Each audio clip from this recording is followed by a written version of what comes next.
तो अभी तक हमने बात की कैसे शिवाजी महाराज ने 16 वर्ष की अवस्था में अपना पहला दुर्ग जीता, पहला गढ़ जीता। रोहिडेश्वर किले के बाद ही शिवाजी महाराज की नजर घूमती है तोरना किले की ओर। हालांकि कुछ इतिहासकार तोरना को सबसे पहला दुर्ग कहते हैं जिसको शिवाजी महाराज ने जीता था, लेकिन श्रीमान योगी में रणजीत देसाई इसे दूसरा दुर्ग कहते हैं। इस दुर्ग को कैसे जीता, इसको डेनिस किनकेड अपनी पुस्तक में लिखते हैं कि इस दुर्ग का जो मुस्लिम सेनापति था, मुस्लिम इसका सूबेदार था, वो बड़ा तंग था। इस दुर्ग में तंग क्यों था? क्योंकि जैसे बारिश का महीना आता था उसको पहुंचने वाली जो रसद थी वो कट जाती थी, क्योंकि बारिश इतनी भयंकर पड़ती थी कि ऊपर तक रसद पहुंचाना, खान पान पहुंचाना बड़ा मुश्किल हो जाता था। इसी वजह से ये मुस्लिम सेनापति क्या करता था कि बारिश के 4 महीने में उस गढ़ को खाली करके नीचे तलहटी में आ जाता था, क्योंकि तोरना का किला पहाड़ी पर था। तो तलहटी में पहुंच जाता था और वहां पर कुछ चंद सैनिक छोड़ कर आता था। तो तलहटी में क्योंकि यहां तक अनाज पहुंचना, खान पान पहुंचना बड़ा आसान था, इसी वजह से ये तलहटी में निवास करता था। इसी का फायदा उठाया शिवाजी महाराज ने। तो यहाँ पर डेनिस किनकेड लिखते हैं कि शिवाजी महाराज ने जैसे ही 4 महीने पूरे होने को थे बारिश के, एक अमावस की रात में अपने 300 मराठा सैनिकों के साथ उस तोरना किले पर चढ़ाई कर दी। धीरे धीरे धीरे पूरी रात में उस किले को घेर लिया और फिर उस किले पर रस्सियां फंसाकर दुर्ग में प्रवेश हो गया। यहाँ पर मराठा सैनिकों ने, जो भी चंद सैनिक थे जो मुस्लिम सेनापति ने छोड़े थे, उनको मौत के घाट उतार दिया, कुछ को बंदी बना लिया। हर हर महादेव की गूंज तोरना के उस दुर्ग में गूंज उठी थी। अब यहां पर जैसे ही ये सुबह जागा मुस्लिम सेनापति और जैसे इसने भोर में तोरना के किले की ओर देखा तो देखा कि वहां पर आदिल शाही सल्तनत के झंडे की जगह भगवा ध्वज लहरा रहा है, भगवा फैल रहा है। इसके तो मानो पैर कप गए, एकदम से अपनी सैनिकों को लेकर दौड़ पड़ा दुर्ग की ओर। लेकिन वहां पर शिवाजी महाराज पहले ही तत्पर खड़े थे। मुठभेड़ हुई, लेकिन शिवाजी महाराज ने एक ही मुहूर्त में उस दुर्ग पर अपना अधिकार साबित कर दिया। ये मुस्लिम सेनापति दौड़ता हुआ बीजापुर में पहुंचा, आदिल शाह के चरणों में गिड़गिड़ाकर सारी शिकायत कर दी। अब यहां पर एक बात आपको समझनी पड़ेगी कि शिवाजी महाराज केवल भावावेग में आकर केवल स्वराज्य की स्थापना करनी है, इन विधर्मियों को मारना है, काटना है, केवल इसी को लेकर नहीं चल रहे, वे कूटनीति का भी पालन कर रहे हैं। और कूटनीति कैसे कर रहे हैं कि जैसे ही दुर्ग को जीतते हैं, सबसे पहले पत्र वो आदिल शाह को भेजते हैं और उस पत्र में पूरी तरीके से साफ करते हैं कि मैंने इस दुर्ग पर अधिकार क्यों किया, क्योंकि तुम्हारे सूबेदार वैसे ही आलस्य में थे और वो जितना लगान तुम्हें नहीं देते उससे ज्यादा मैं तुम्हें दूंगा। मतलब आदिल शाह को भी शांत कर रहे थे और अपने दुर्गों को भी जीतते जा रहे थे। इसी वजह से आदिल शाह कुछ नहीं कह रहा। और दूसरी बात, जो आदिल शाह की सभा में मंत्री थे उनको भी शिवाजी महाराज ने बहुत सारा धन देकर अपनी ओर कर लिया था, तो वो भी आदिल शाह की सभा में खड़े थे लेकिन शिवाजी महाराज का गुणगान करते। तो इस तरीके से कूटनीतिक चाल से यहां शिवाजी महाराज धीरे धीरे धीरे धीरे आदिल शाह के सभी गढ़ों को जीत रहे हैं। अब यहां पर तोरना के किले से शिवाजी महाराज की नजर पड़ी कोंढाना किले पर, क्योंकि वहां से कोंढाना किला और पुरंदर का किला ये दिखते हैं। तब शिवाजी महाराज मचल गए कोंढाना पर भगवा लहराने को। यहां पर सारी तैयारियां शुरू कर दी शिवाजी महाराज ने। एक दिन पुणे के लाल महल के उस चौक में शिवाजी महाराज बड़ी ही तेजी से अपनी सारी तैयारियां कर रहे थे। दादोजी कोंडदेव शिवाजी महाराज को देख रहे हैं। तब दादोजी कोंडदेव ने शिवाजी महाराज को अपने पास बुलाकर आसन पर बिठाया। दादोजी कोंडदेव आज भावुक हैं। तब शिवाजी महाराज से बोले, राजे मैं जानता हूं तुम क्या करने वाले हो, बताओ कितने मावले तुम्हारी एक आवाज पर रोहिडेश्वर में इकट्ठे हुए हैं। शिवाजी महाराज अपनी सारी मुहिम गुप्त रखते थे। एकदम से शक पका गए, कैसे दादोश्री को कैसे पता चला कि रोहिडेश्वर में मावले इकट्ठे हुए हैं। मतलब क्या कर रहे थे शिवाजी महाराज? शिवाजी महाराज कोंढाना किले को जीतने के लिए पूरे मावल खंड से उन्होंने आह्वान किया था, जो भी मावला उनके साथ लड़ना चाहता है आ जाए। तो वहां पर 7000 मावले एकत्रित हुए थे इस मुहिम के लिए। तब यहाँ पर शिवाजी महाराज बोले, दादोश्री 7000 मावले मेरे आह्वान पर इकट्ठे हुए हैं। तब यहाँ पर पंत कहते हैं, राजे मैं कोंढाना का कभी सूबेदार रहा हूं, क्योंकि ये दादोश्री कोंडदेव ये कोंढाना किले में सूबेदार रहे थे कभी आदिल शाह के। कोंढाना किले को केवल शक्ति से नहीं जीता जा सकता, उसे कूटनीति से जीतना होगा। तब अंत में दादोश्री बोले, राजे तुमने जो राह चुनी है अगर ये सीधी निकली तो मुक्तिदाता कहलाओगे, संसार तुम्हारी पूजा करेगा। लेकिन हे पुत्र, अगर दुर्भाग्यवश तुम्हें असफलता हाथ लगी तो ये इतिहास तुम्हारे माथे पर डाकू और लुटेरे का कलंक मढ़ देगा। इसलिए हे पुत्र, महादेव की तरह विष पीकर अमृत बांटने की सामर्थ्य हो तभी ये राह चुनना, क्योंकि एक राजा सभी के आंसू पोंछता है लेकिन राजा के आंसू पोंछने वाला कोई नहीं होता, उसके आंसू देखने वाला कोई नहीं होता। मैं बूढ़ा हो चला हूं, मेरे जीवन की सांझ आ गई है, अब ये पंछी अपने घोंसले की तरफ उड़ जाना चाहता है। हे पुत्र, मुझसे कोई भूल हुई हो तो मुझे क्षमा करना। दादोश्री की आंखों से आंसू बह रहे थे। शिवाजी महाराज ने अपने हृदय से लगा लिए। दोनों ही वहां पर भावुक हुए। शिवाजी महाराज का जीवन एक माता श्री जीजाबाई और दादोश्री कोंडदेवी दोनों का ही तो कर्जदार था।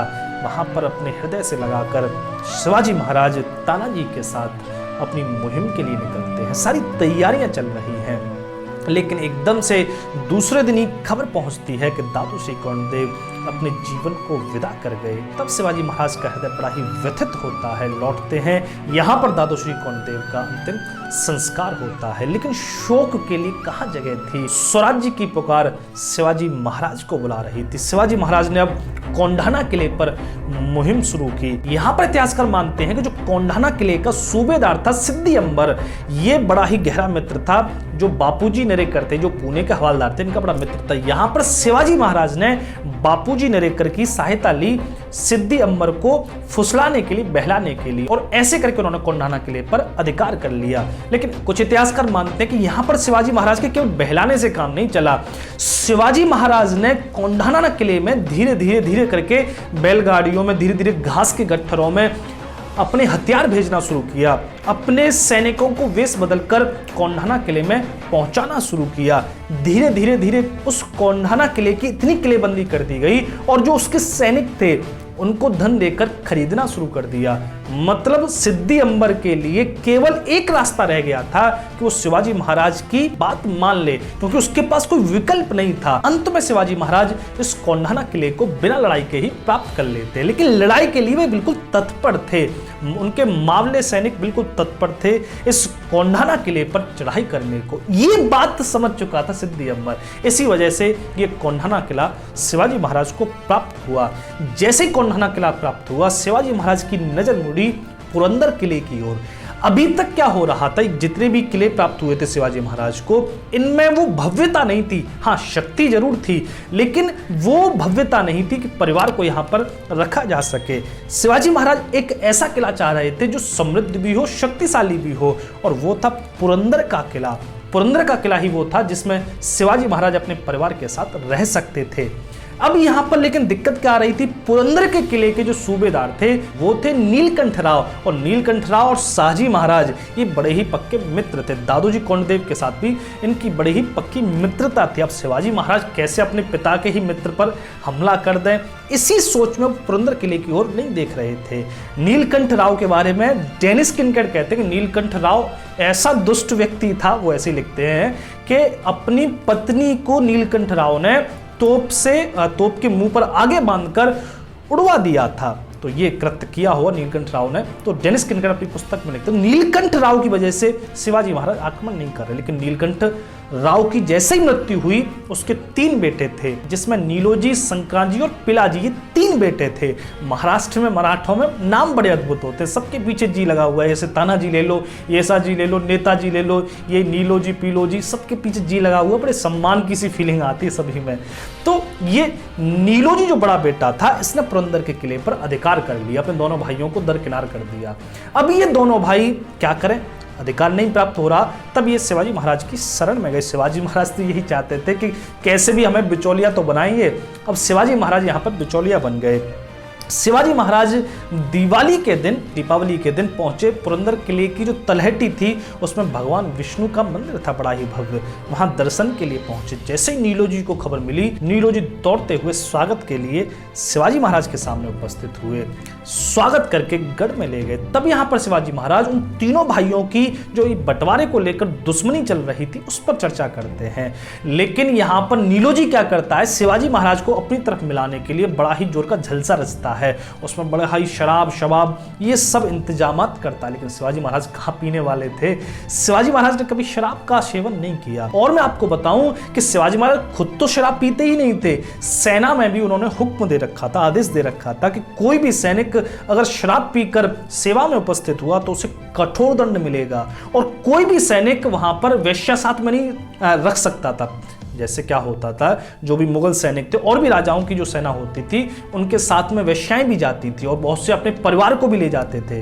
तो शिवाजी महाराज ने इस पर कठोर प्रतिबंध लगा रखा था कि अपनी पत्नी को लेकर या वेश्या को लेकर कोई भी मुहिम के साथ नहीं जाएगा, क्योंकि इस सबसे ध्यान बंटता है। शराब आपको बेहोश करती है। शिवाजी महाराज पूरे होश में थे, शराब नहीं पी, लेकिन वहां पर शराब चलने लगी। नीलोजी शराब पीने लगे। तब यहाँ पर नीलोजी इतनी शराब पी गए कि अंत में बेहोशी हो गए। शिवाजी महाराज यही तो चाहते थे। लेकिन यहां पर शिवाजी महाराज दूसरी भी चाल चल रहे हैं। कौन सी चाल चल रहे हैं कि पुरंदर के किले में वे एक तो पहले अपने सैनिकों के साथ आए हैं, दूसरा उससे भी पहले वो बहुत सारे सैनिक वेश बदलकर पुरंदर के किले में भेज भी चुके हैं। और पुरंदर की जो सेना थी, उसके जो सैनिक थे, उनको बहुत सारा धन देकर अपनी ओर कर चुके हैं, मतलब इतनी वो तैयारी कर चुके हैं। लेकिन यहां पर जो दो भाई हैं, ये संक्रांति और पीलाजी, ये शिवाजी महाराज के साथ इसलिए हैं कि शिवाजी महाराज ये गढ़ नीलोजी से छीनकर हमें दिलवा देंगे। बात को समझना, तीनों भाइयों में विवाद हो रहा है कि गढ़ जो है नीलोजी से छीनकर ये दोनों छोटे भाइयों को दे दिया जाए। लेकिन शिवाजी महाराज कुछ और ही सोच रहे हैं। शिवाजी महाराज सोच रहे हैं कि गढ़ न नीलोजी को मिलेगा न इन दोनों भाइयों को मिलेगा, ये गढ़ पर अधिकार अब हमारा होगा। आप पढ़ो शिवाजी महाराज में, जब भी पढ़ोगे आश्चर्यचकित रह जाओगे। शिवाजी महाराज ने जो हमारी बनी बनाई धारणा होती हैं उन सबको एकदम से काट दिया है। शिवाजी महाराज, जैसे कवि भूषण लिखते हैं ना कि शिवाजी महाराज के भीतर राम सी मर्यादा थी, लेकिन भगवान श्री कृष्ण जैसा छल भी था। यहाँ पर शिवाजी महाराज ने उसी का सहारा लिया। शिवाजी महाराज के इशारे पर तानाजी ने पूरे गढ़ को रात भर में घेर लिया और जैसे इशारा हुआ शिवाजी महाराज वहां से सोने चले गए। यहाँ पर संक्राजी और पीलाजी ने दोनों छोटे भाइयों ने बड़े भाई को बंदी बनाकर खंबे से बांध लिया। सुबह शिवाजी महाराज पहुंचे तो यहाँ पर आग भूला हुआ पड़ा था नीलोजी, क्योंकि नीलोजी को नहीं पता था कि शिवाजी महाराज इस तरीके का धोखा करेंगे। मैं आपको अतिथि बनाकर लाया और आपने मुझे ही कैद कर लिया, मेरे साथ ऐसा विश्वासघात राजे, ये समझ नहीं आता। आप शाहजी महाराज के पुत्र हो, आपको तो ऐसा शोभा नहीं देता। तब यहाँ पर शिवाजी महाराज बोले, शोभा मुझे क्या देता है, ये मुझे तुमसे जानने की आवश्यकता नहीं। तुम अपने भाइयों के साथ क्या कर रहे हो, ये तुम्हें जानने की आवश्यकता है। तब यहाँ पर, क्योंकि शिवाजी महाराज जो चाहते थे वो करवा ही लेंगे, तब यहाँ पर शिवाजी महाराज ने नीलोजी को डाल दिया कैद खाने में और उसके दोनों भाइयों को आमंत्रित किया। शिवपुर में, अपना शिवापुर था, वहां पर अपना उनको आतिथ्य दिया। शिवाजी महाराज दोनों भाइयों को भी उस पुरंदर के किले से निकाला, क्योंकि वे चाहते थे इस पुरंदर के किले को अच्छे से अधिकार में कर लिया जाए। जब दोनों भाइयों को आतिथ्य दिया, 2 दिन अतिथि के तौर पर रखे और फिर पुरंदर किले की ओर रवाना हुए। जैसे ही शिवाजी महाराज उस पुरंदर किले की ओर बढ़ रहे थे, धीरे धीरे चढ़ रहे थे पुरंदर किले की ओर, यहाँ पर संक्राजी ने देखा कि जो आदिल शाही सल्तनत का झंडा होता था, ध्वज होता था, उसकी जगह वहां पर भगवा फहरा रहा है। संक्रांत जी के तो मानो पैर लड़खड़ा गए। राजे ये समझ नहीं आता कि भगवा ध्वज हमारे इस किले पर। तब यहाँ पर शिवाजी महाराज मुस्कुरा कर बोले, संक्रांत जी, इस किले पर अब भगवा के अतिरिक्त अन्य कुछ नहीं फहरेगा। तब संक्रांत जी समझ गए कि राजे ने केवल बड़े भाई को ही नहीं कैद किया, हमारे साथ भी विश्वासघात कर दिया। तब दोनों भाइयों को भी शिवाजी महाराज ने कैद कर लिया। अब ये तीनों रोए आपस में मिलकर। तीनों भाई थे, बिचौलिया बनाया था शिवाजी महाराज को कि हमें किला मिले, लेकिन तीनों को यहाँ पर कैद करके शिवाजी महाराज ने वो पुरंदर का किला ले लिया। अब यहाँ पर शिवाजी महाराज ने एक शर्त रखी। शर्त ये थी कि किला तो मैं आपको नहीं दूंगा, किले पर अधिकार तो मेरा ही रहेगा, स्वराज्य के लिए सबसे अधिक महत्वपूर्ण है। लेकिन अगर तुमने आपस में सुलह नहीं की तो मैं तुम्हें कैद खाने में डाल दूंगा, तुम्हारी जागीरें जब्त कर लूंगा।